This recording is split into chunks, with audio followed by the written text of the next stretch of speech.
नमस्कार, मैं सरला रावत शाह। आप देख रहे हैं पब्लिक एक्सप्रेस न्यूज। स्वागत है आप सभी का। कोई भी क्राइम ऐसे ही नहीं हो जाता। क्राइम के पीछे का मकसद हमेशा ही महत्वपूर्ण रहता है। दिल्ली के इंद्रपुरी में 11 साल के दिव्यांश की 10 अगस्त को हत्या कर दी जाती है।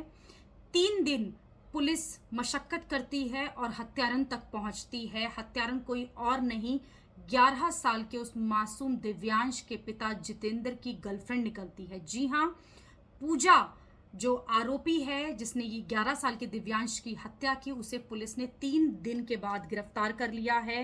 हिरासत में है पूजा और बताया जा रहा है कि जितेंद्र और पूजा 2019 से ही रिलेशनशिप में थे, लेकिन फिर अचानक 2022 में जितेंद्र ने पूजा से रिश्ता तोड़ लिया और वापस अपनी पत्नी और अपने बेटे के पास आकर रहने लगा।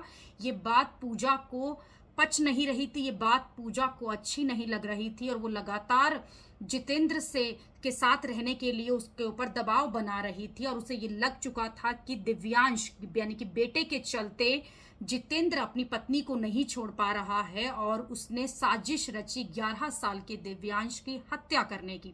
10 अगस्त को इसी मकसद से वो एक दोस्त की मदद से इंदरपुरी जितेंद्र के घर पहुंचती है। घर का दरवाजा खुला होता है, घर में कोई नहीं होता और उस दोपहर में वो मासूम बच्चा अपने ही घर में अपने ही बेड पर सो रहा होता है। सोते हुए दिव्यांश की गला दबाकर पूजा हत्या कर देती है। उसके बाद उसके शव को छुपा देती है बेड के अंदर और वहां से फरार हो जाती है।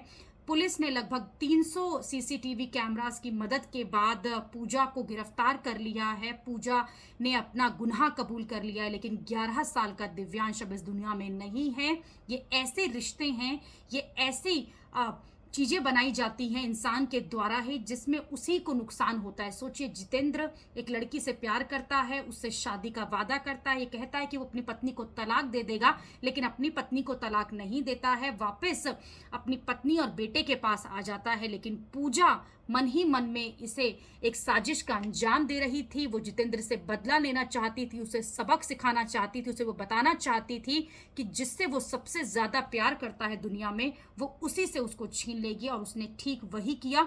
10 अगस्त को उसने 11 साल के दिव्यांश की हत्या कर दी। फिलहाल इस मामले में पुलिस आगे काम कर रही है। पूजा ने अपना गुनाह कबूल कर लिया है। अभी के लिए इतना ही। अगली खबर में आपसे फिर होगी मुलाकात। देश और दुनिया की खबरों के लिए आप देखते रहिए, आप जुड़े रहिए पब्लिक एक्सप्रेस न्यूज के साथ। धन्यवाद।